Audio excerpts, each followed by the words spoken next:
کرنیں نہ ہوں تو سورج کا جلوہ کیا ہے؟ قدیم کا ذکر صرف حادثی کی زبان سے سنا گیا۔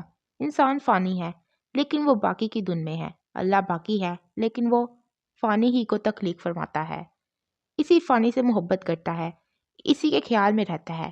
خالق اور مخلوق دونوں ایک دوسرے کے خیال میں رہتے ہیں۔ عقل کا حجاب اٹھ جائے تو جلوہ کچھ اور ہی ہے۔ باقی کی محبت فانی کیسے ہو سکتی ہے؟ باقی کا محبوب باقی ہی ہوگا۔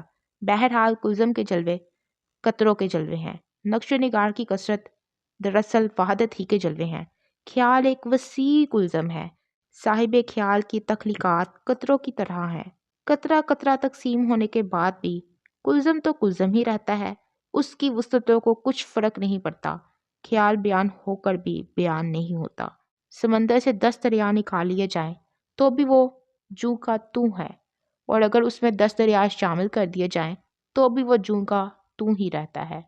یہ صرف احساس کی بات ہے، تسلیم کی بات ہے، ورنہ کہاں قطرہ اور کہاں کلزم۔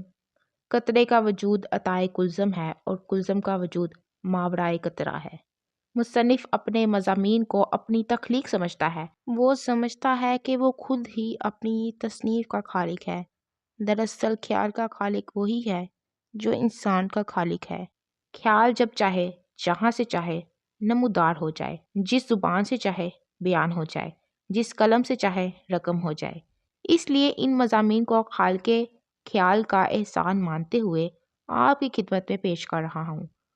وہ چاہے تو صحرا سے چشمے پھوٹیں، وہ چاہے تو بنجر سیراب ہو جائے، وہ چاہے تو تاریکی جگمگانے لگے، وہ چاہے تو انسان کو بیان کی دولت عطا ہو جائے، وہ چاہے تو مسیت مغفرت میں بدل جائے، وہ چاہے تو سرنگو سرفراز ہو جائیں، وہ چاہے تو یہ کتاب اسی کے نام کر دی جائے۔